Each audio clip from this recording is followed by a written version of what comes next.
I'm Ron Uaettt. Welcome to the Ark of the Covenant dig. We've been working in this area since 1979, and shall we say it hasn't been an easy job. In 1982 we were able to get into the chamber where we saw some of the furnishings from the first temple. Now we accomplished that by going down through this hole here that's about 40 foot deep, and then coming out of there back up into a chimney in spelunker terminology, and then squeezing on into the chamber. We broke our way in through a hole. We went 60 feet underground, we came back up. I mean, it was a real labyrinth. But once you got in this chamber, there sat a door right at the end of the chamber. And the people that brought this thing in busted a chunk of stone loose, dug out from behind it, laid it down, cut a doorway out in there, carried this stuff in. And then they covered them with animal skins, and then they covered them with wooden boards, and then stones. They packed that thing full of stones, backed out and shoved that chunk of rock back in place and filled in behind it. And today, from the outside, it just looks like a crack that an earthquake made, and there's a lot of those in that scarp. Now, if it were just simply getting into the chamber, we could do that. But once we get in there, we have to have the ability to get all of those things out of that chamber and safely to the surface. So it's not like just treasure hunting where you go in and get whatever is there and take it out. We have to consider taking care of the objects that are beyond this wall.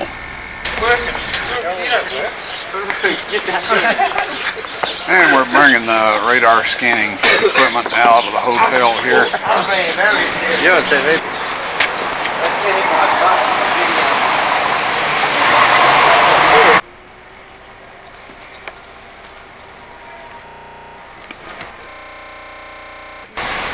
That's right, and take about a minute for the scan.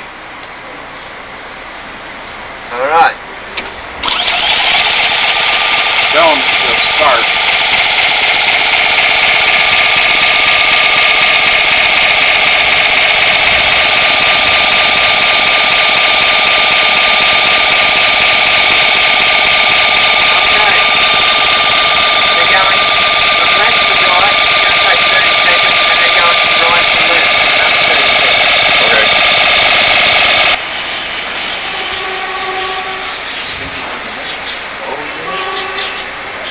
You could see the excavation site's kind of hid by these bushes, so a lot of people as they walk along this path don't necessarily see it, but sometimes they'll hear the noise. She wasn't carrying anything.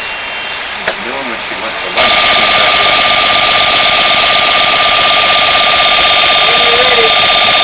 Now I think these must be cracks in the rocks. These little white lines going through there must be cracks or something. From here to here, the transducer is stationary, because it's all the same all the way down. And it looks like there's a cavern there, which I don't know what scale he had it on, so you can work out how deep it is from the surface, or from where the transducer is to the cavern, if you know what scale and you've calibrated to that scale.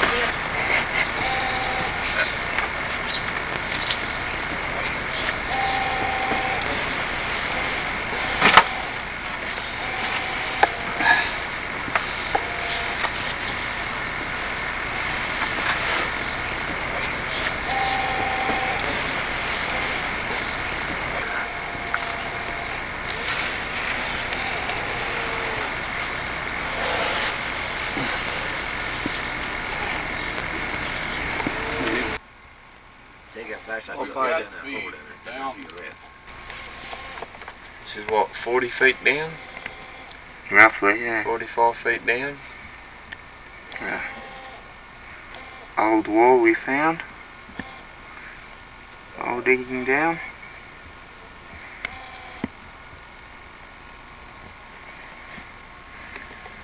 And an old miner. And an old miner. And then the hole keeps going down. About how far, Simon? That's another 10 feet down there. 10 feet down to Ron down the bottom. He's found a really On the end of the jackhammer. About to, contemplating. Just. Alright, at this point you are 45 feet under the ground. All of the debris above us is from the many different destruction levels of Jerusalem. In antiquity, when a city got destroyed, instead of coming back, moving all the debris away and starting from bedrock, they would just level off what was left of the city and start it from that point on up. And Jerusalem has been destroyed at least 10 times throughout antiquity. And we are down at right here is the pre-Babylonian area, or strata. Now what I wanted to point out to you here is in front of me you see some large stones that are blocking an entrance into a chamber. Now in order to conceal the chamber, they couldn't just block the chamber entrance itself, otherwise this would call attention to it. So they put up a veneer that went around the escarpment some distance, and this would at least confuse anybody that was looking for an entrance and perhaps make them believe that the stone veneer was there for some other reason.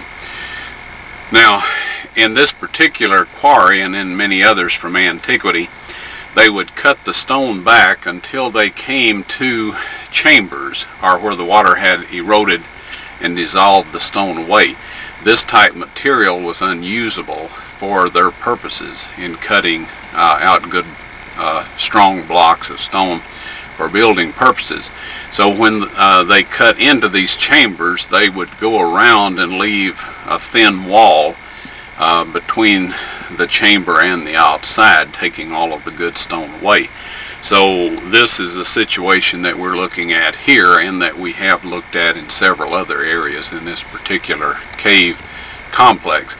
Now this wall here was put up very hastily. They have had mortar back to Babylonian and pre-Babylonian times, and this wall, as you will see, instead of mortar they used some red clay. Now this tells us that they did all of this in quite a hurry. So given all of this information and the fact that I was in a chamber in this general location, however, it is a little confusing once you crawl around through these tunnels to try to keep oriented if you don't have a compass on you.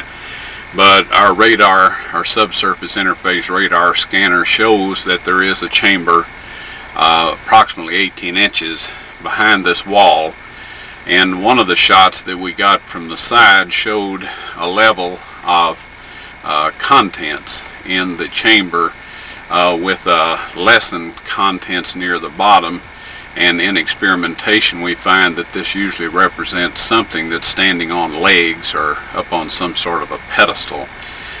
And we're going to attempt to put a hole through there with this drill.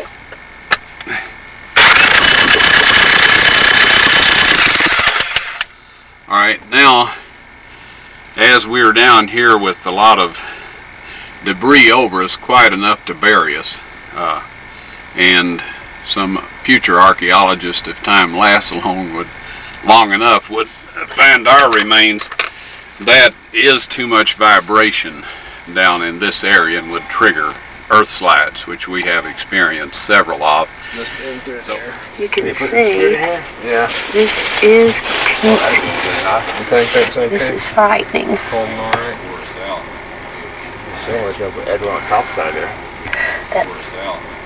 Like you said, the only thing really holding us. Take a good look. This just caved in a little bit earlier, and that's why they had to put these boards up. Behind, I don't know if you can see, there's nothing. There's the air hose. There's Frank laying the drill down. And I am going to very carefully try to scoot down a little at a time. You can see it's straight down. As I think with a bucket of rocks.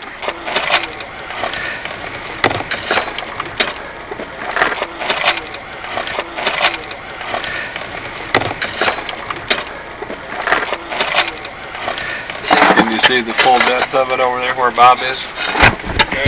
Pretty far down in there. There's About another Bob. 4 feet. What is he doing down there, Frank? He's cleaning off, we hope, right to his right-hand side. The face of the cliff goes straight down, and we're hoping that that will be the chamber to the right if we can find our way into it through solid rock right there. You can't see it too well from where you're at, but it's been plain straight down.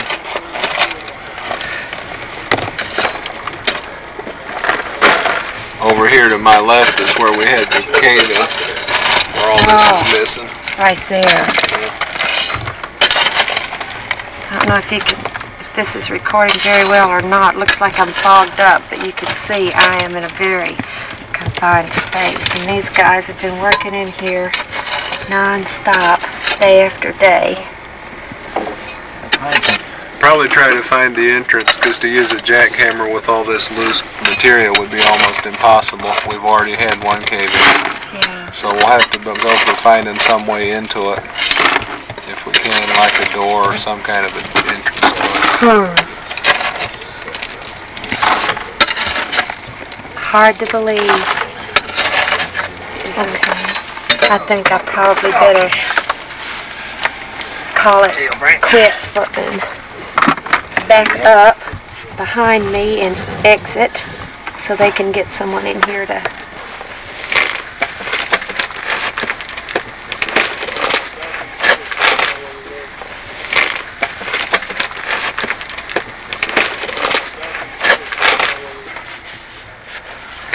Did you see the wall and all that? Well, yeah, I didn't go, very far. Yeah. I just went down to about there. Okay. But you did see the wall. Yeah. You can see how small that hole is.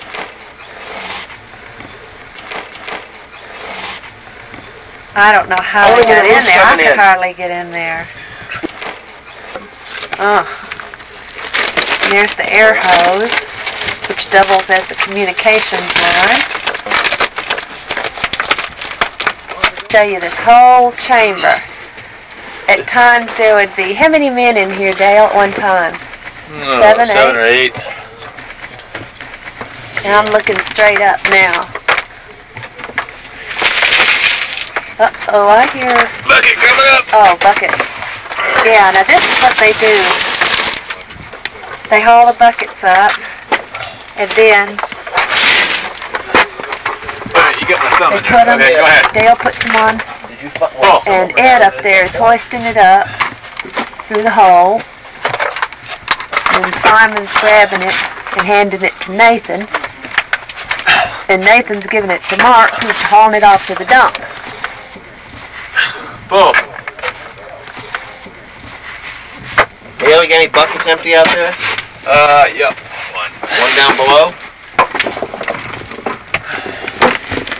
It is straight down. Ron says about 40 foot down here. See, we're just standing on, we're in a hole. We're standing on boards that have been laid across to the ledges. Oh. Coming down? Alright. That's how the buckets come down. Is that it? I missed that, but they just toss them down the hole. First time in 10 months. Well done. That's a very good one. Knock that one over. We're going to follow Mark over to the bus station. See, what they have to do is every time they get buckets of dirt or rock out of there, they have to walk along this path. Now we're heading towards the bus station, where this morning they got tear gassed twice. And Ron was over here dumping rock at the time and got it full force.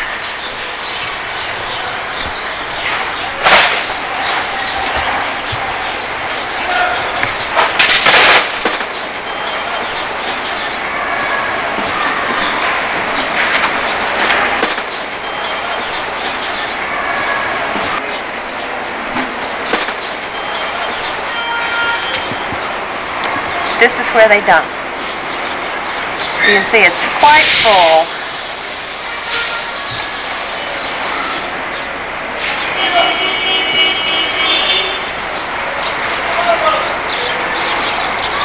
We're standing now at the edge of the garden tomb area where the bus station is, looking outwards in the direction of the excavation. Now, I'm walking around. We're going to go up and look at the bus station where all the tear gas came from this morning.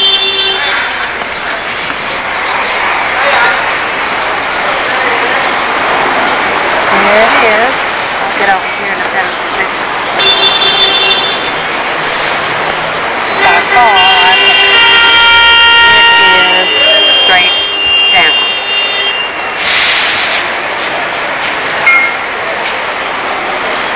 Now, right over here, you can see Golgotha, Skull Hill. There's Skull Hill, and you come along here where the wall is, down to where the excavation is, which is right there. We're looking right into the area that it is, right there. It's where Christ was actually crucified.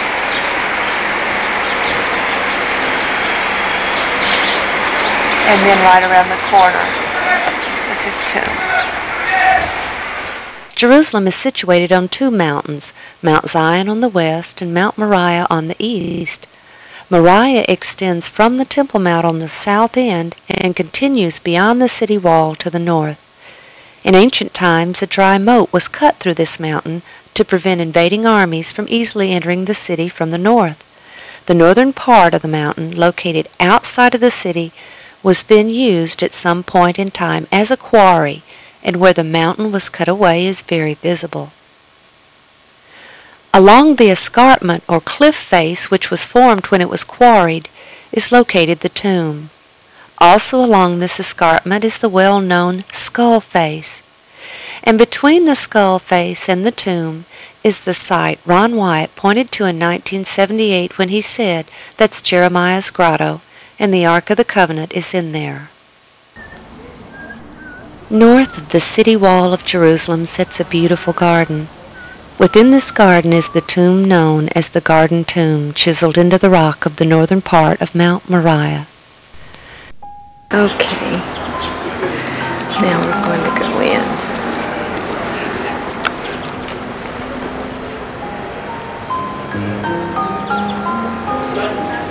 Here we can see inside of the tomb.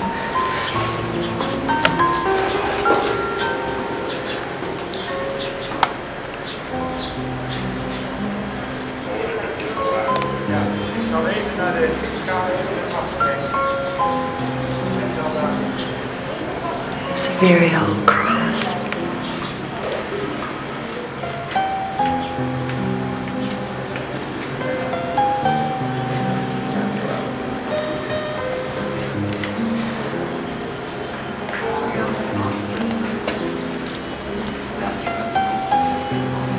This one is just as it was originally carved out. This is a very small area. I don't know if someone was to be buried there or not. But here we can see that right back here it was dug out more, presumably because Christ was taller to accommodate him.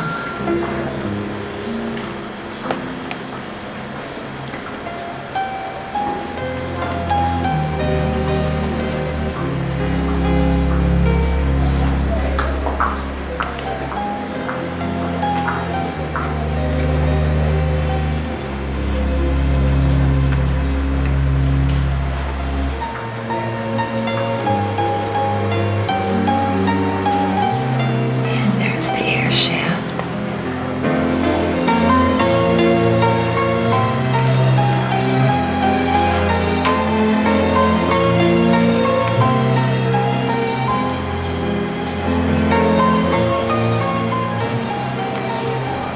was out this door that Christ walked.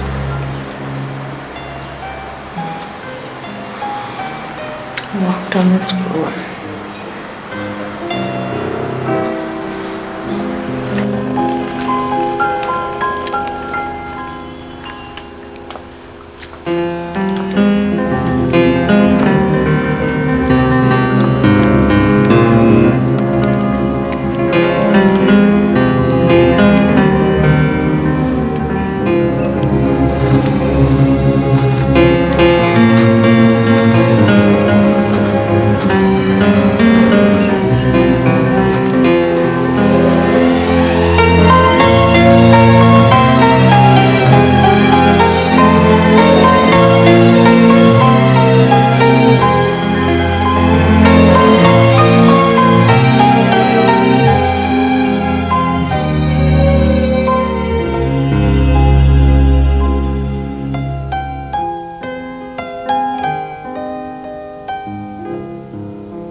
What I discovered when I started excavating down that cliff wall, first of all, I discovered the cutouts in the wall of the cliff where they had posted the signs. We painted or drew Jesus of Nazareth, King of the Jews, in the Roman and the Greek and the Hebrew languages, and we put them there, and we set this up to resemble what happened to Christ on the cross. Okay. Now the cross hole is actually right straight down below where we set this thing up. And of course this is the chamber that you've been looking around through with us as we worked. Now this whole fill here needs to be taken out.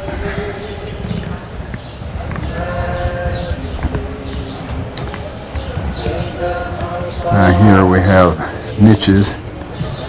These are where the titles of the criminals that were crucified were placed, the name and what they were accused of.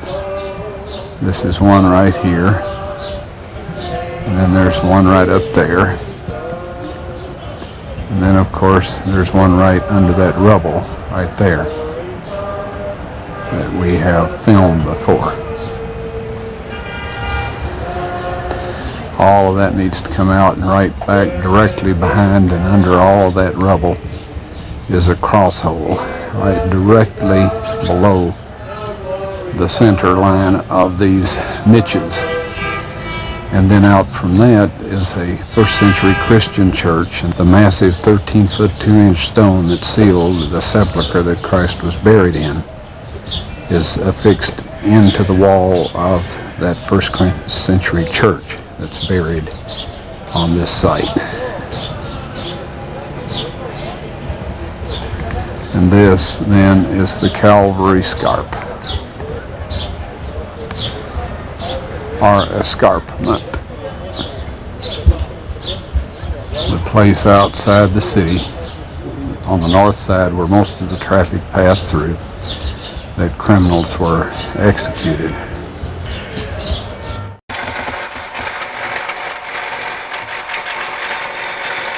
What an enormous amount of work this was, and the tremendous difficulties involved. The maze of tunnels seemed endless, as did the many tons of rock and rubble that was removed over the years of work there.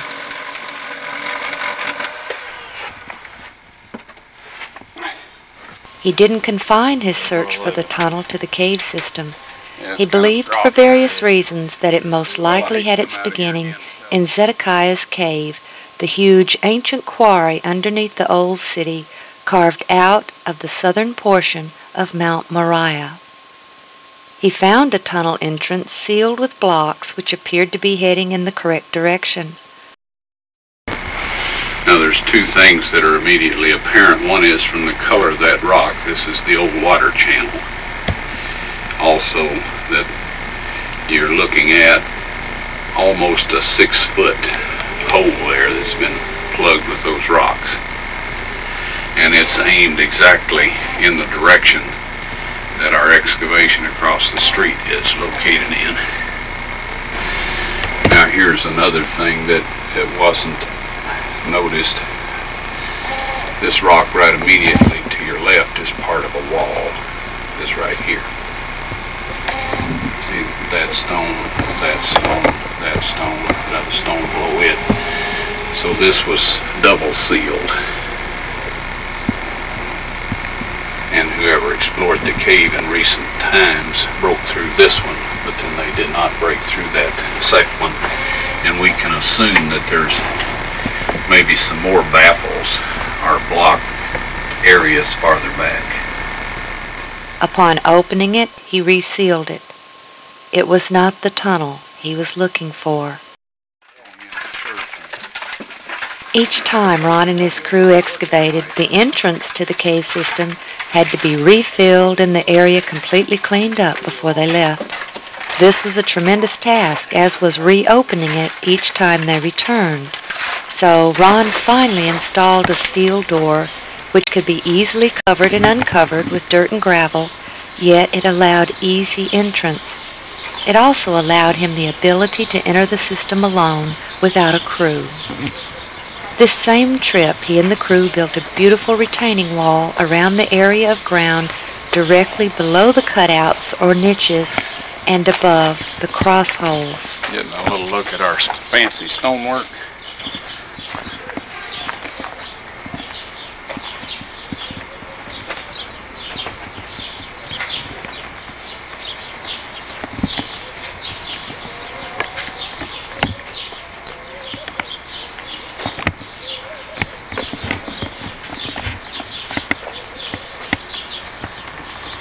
Ron continued to persist and spent every spare moment and every spare dime in his search for the tunnel. Perhaps it was inevitable that the day would come when he became discouraged. Someone uninvited showed up when he arrived to resume work there. In the following, as Ron relates what happened next, the camera battery died unexpectedly, which is why it is edited. And when I arrived at the Jerusalem Hotel, sitting on the front stoop was this medical doctor who said, "Ron, I'm here to help you." Well, bless his heart, he hadn't asked my permission or anything, said nothing, he just popped up. Well, that makes me rather unlikely to give him the combination to the vault, if you know what I mean. And so, anyway, I was convinced that one of my dumb mistakes had been too many and that God couldn't use me anymore. So he had sent this fellow there so I couldn't work on the Ark of the Covenant. And he would have had to share my experiences in order to know what a crushing blow that was. See, I know I'm unworthy. And I thought, okay, finally you messed up and you're out of it. I said a little prayer. I said, Lord, I'm sorry. If there's anything I can help, whoever you want to finish the job, just let me know and I'll do what I can. Well, I couldn't work on the Ark of the Covenant with that guy around, so we volunteered to clean the garden tomb. In the back part of it, there was about 100 years worth of garbage and one thing and another that had just been thrown back there over the years.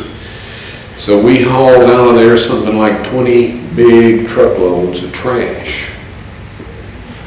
And it was hot that September, blistering hot. And I had gotten a little fan to get some air stirring. And the fan died. Well, added on the rest of my miseries, that was almost too much. You know, you remember the story of Jonah and his gourd vine? I could sympathize with him at that point in time. Anyway, I told everybody else, I said, look, just find you a shade somewhere and eat your lunches. And I'll try to fix the fan. So I just sat down on the sidewalk. Anyway, I was sitting down there working on this fan. And a voice said to me, God bless you and what you're doing here. So I looked up, and this being was up on this landing, the top of those stairs. Looked exactly like I figured Christ would have looked. And the outfit that he had on was not exactly like the Muslims wear today, but it was closer to that than it was anything else I had seen. So I said, "Are you from around here, sir?" And he said, "No." And I said, "Well, then you're a tourist." And he said, "No." And I thought, well, he doesn't want to talk with me. Obviously, I didn't know what else to say. And then he said, "I'm on my way from South Africa to the New Jerusalem." Well, that certainly eliminated a whole lot of possibilities there. Immediately that proved that he was a heavenly being. And I just sat there, didn't say anything, and he just continued to look at me. He said, "God bless you."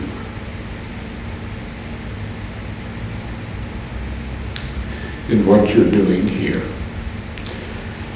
He was at the top of those stairs.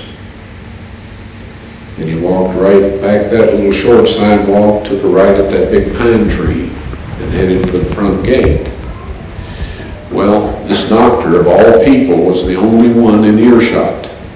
And he was back under some shrubs in the shade eating his lunch, and he piped up and he said, "Ron, do you suppose we've been talking with an angel?"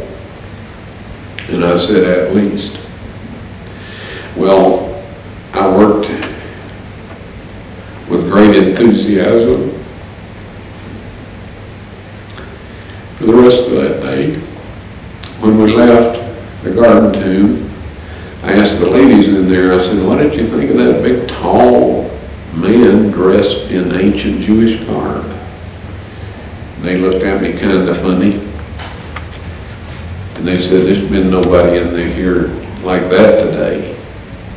And then one of them said, "Well, Mr. Uaettt, there's never been anybody in here like that."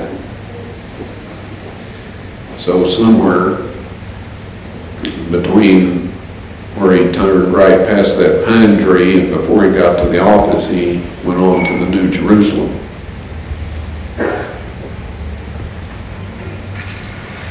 The uninvited guest eventually left, and they were able to resume work for a brief time.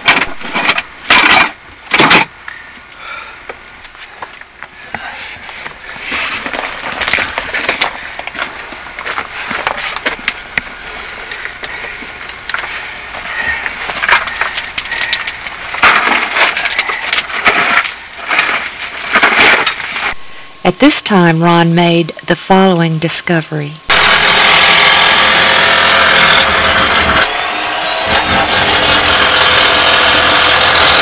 Just a brief look around the surrounding areas here to identify the location of this site.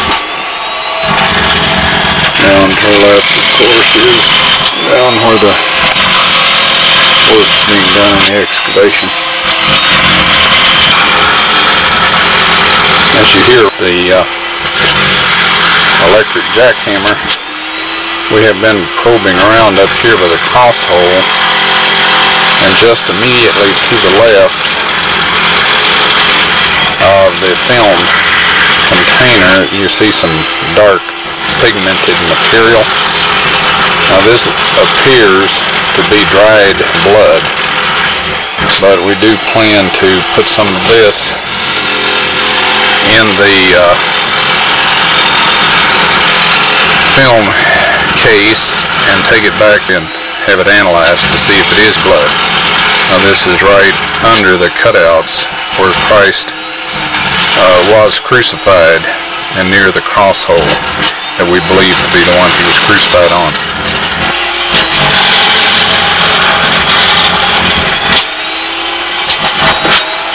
There, right at the very tip of the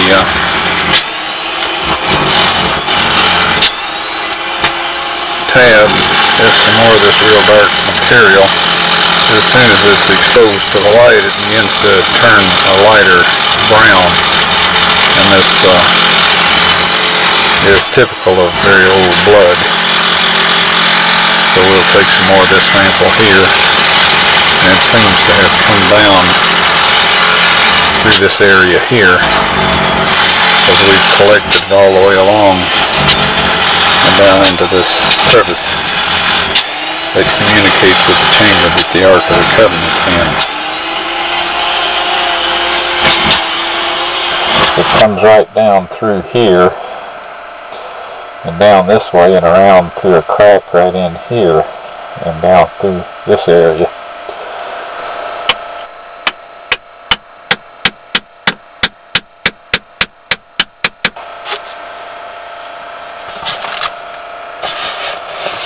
Anyway, I have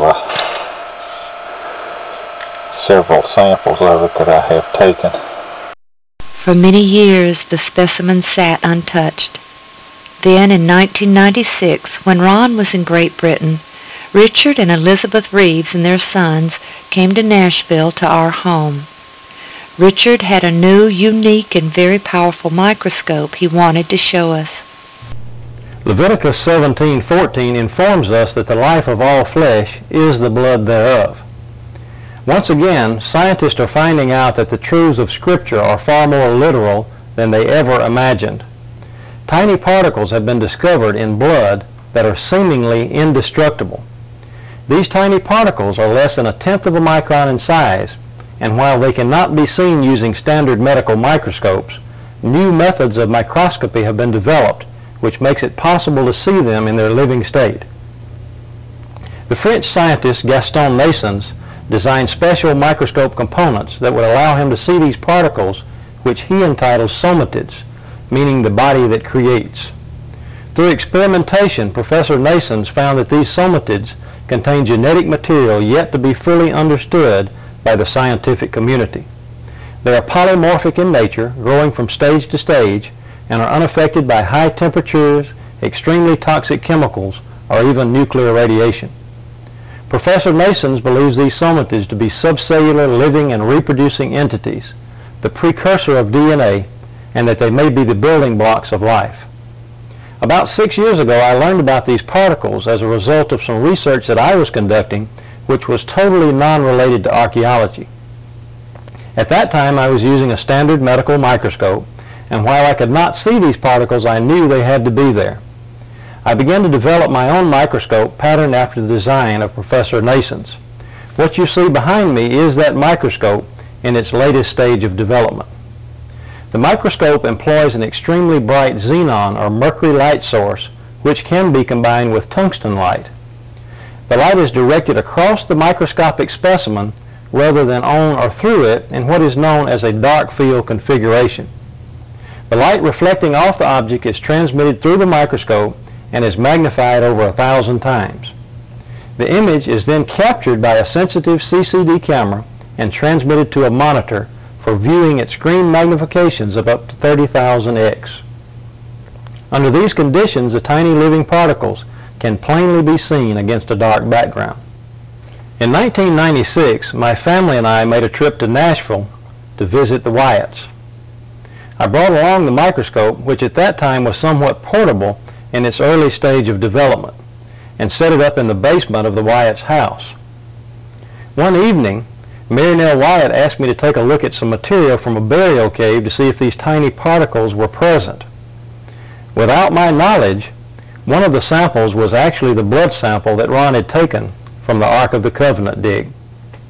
The sample was placed under the microscope, and as the specimen began to come into focus, thousands of tiny particles, somatids if you will, became plainly visible. At that time, Mary Nell, who was standing behind me, began to weep. As I turned around and saw the expression on her face, I realized immediately that the sample we were looking at was actually the sample that Ron had found to be the blood of Christ.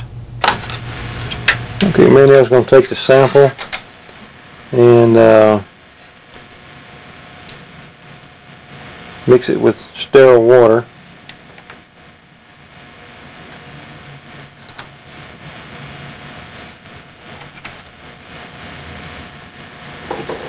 And a test tube there that we've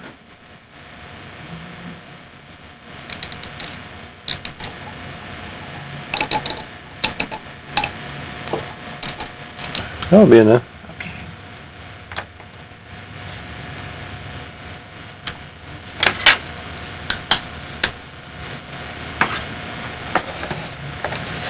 And she's going to take some sterile water and put a little bit, just some drops, all we need, Mary now. And then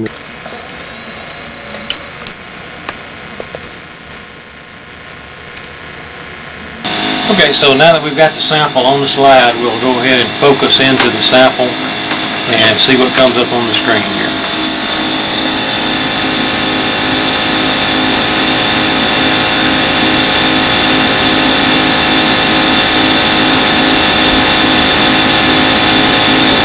And there they are, thousands of living particles, less than a quarter of a micron in size. The spores are maybe a half micron, and but most of those little particles you're looking at is 17,000 x magnified on the screen 17,000 times. You know, in the Bible it tells us that the life is in the blood, and there's little living particles that most people are unaware that are there.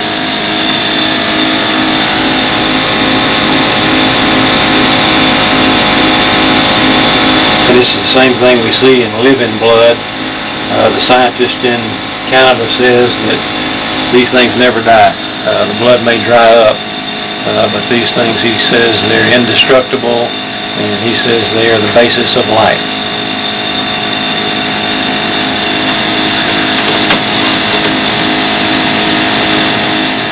The results we obtained in no way can be said to be proof that the specimen was the blood of Christ, but based on the location from which the specimen came, we believe it was what Ron believed it was. Years earlier, Ron had taken a blood specimen from the lid of the case which contained the Ark of the Covenant. The blood of Christ is only dried out, folks. It's not dead. When we rehydrated it with normal saline, 72 hours at body temperature with slight, very gentle swirling, and put the white blood cells in a growth medium, 48 hours later, we did a chromosome count. I didn't. This was in Israel. It has 24 chromosomes only. All of us here have 46. Unless, there's a couple of genetic anomalies that make that different. But Christ received 23 from his mother and 1 Y, sex determining factor, from his father, who was not a human father. Because had he received that from a human father, it would have been accompanied by 22 autosomes. Now what this basically means is that his height, his eye color, his hair color, and all of this was supplied from the genes of his mother's gene pool. However, Mary and Joseph both descended from David, but none of us have 24 chromosomes. Well, they knew. They told me before I asked them when I asked them to perform this investigation, that dried blood, you can't get a chromosome count on it because the white blood cells have to be alive and well in order to do that. You can get DNA, you can get some other things, but you can't have a chromosome count. So this blood is unique, and it is Christ's blood. And that's With no explanations from Ron, the excavation suddenly came to a stop. On a later trip to Jerusalem, Ron entered the cave system alone through the middle door, and for the first time in quite a while he re-entered the chamber with the Ark of the Covenant.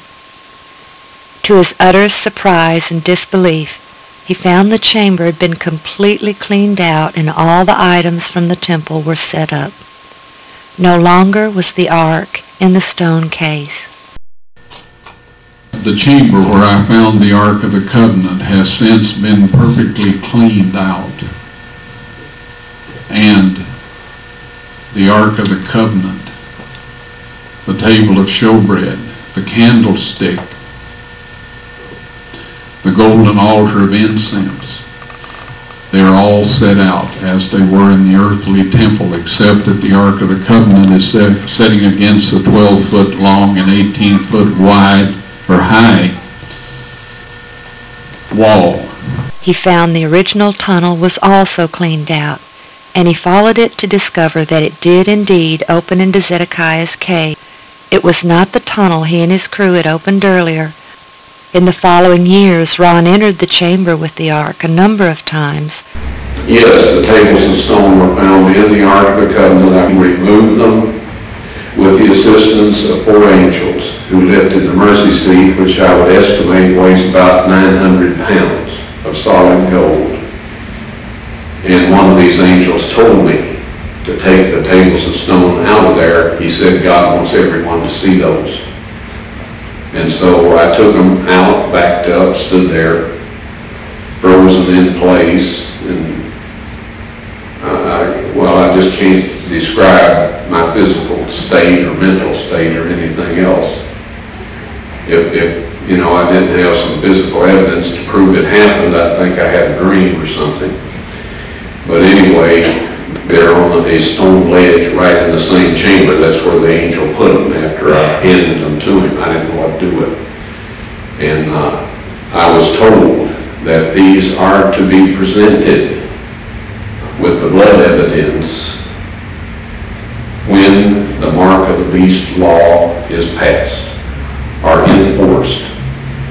Now, I know everybody wonders about what it is, the mark of the beast. You've heard all kinds of rumors, stories, and all of this. I'll tell you quick and simple. If you keep the 10 Commandments that God wrote upon those tables of stone, and about which he says in Psalms 89:34, those of you that are writing down text, you'll want this one. He says, "My covenant will I not break, nor alter the thing that has gone out of my lips." He spoke the 10 Commandments from the mountaintop. He wrote them in stone, and he says, nothing will change. Right? If you keep that law, you will receive the seal of God. Soon there will be a set of man-made laws. These man-made laws will require that you break God's 10 Commandments.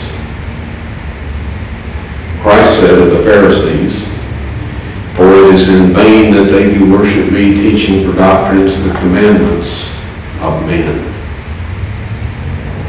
If you keep those man-made laws and break God's 10 Commandments, you will receive the mark of the beast.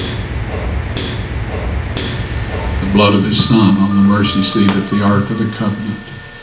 Now the mechanics of that, how it happened, is in Matthew chapter 27 verses 50 through 53. It says, "When he had cried again, he died. The veil of the temple was rent in twain from top to bottom. Then the earth shook and the rocks were rent and the graves were opened." When the rocks rent, the cliff behind where Christ was being crucified split all the way down, right past the left side of the cross hole and down into the chamber where God had hidden the Ark of the Covenant some 600 years before. And when the centurions pierced Christ's spleen and probably the left ventricle of the heart, depending on how deep the thrust went, the blood and the platelets and serum gushed out and went down through that crack onto the Ark of the Covenant 20 feet below and fulfilled, ratified, if you please, the Old and the New Covenant. And at that moment you and I were bought with a price, as was everyone else on this planet, if they will only take advantage of what was done for them. What Christ did was enough to redeem every man, woman, and child that has ever been born on planet Earth. The tragedy is that so few avail themselves of that wonderful gift. Now, the next morning, and this is in Matthew chapter 28, it says, the angel descended to roll back the stone, and there was a great earthquake. I believe that God closed the crack at that point in time because there's no evidence of any surface water, rain, or dirt, dust, anything else having fallen through that crack other than just the blood of Jesus. And there it remained for almost 2,000 years. But the ark was sitting there 600 years before the blood actually went on it. Appreciate the time y'all have shared with me here.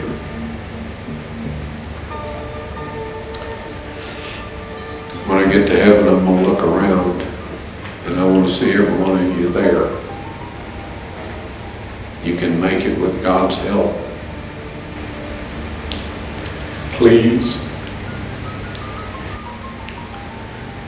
don't let all of that go to waste. Please, take advantage of that wonderful opportunity.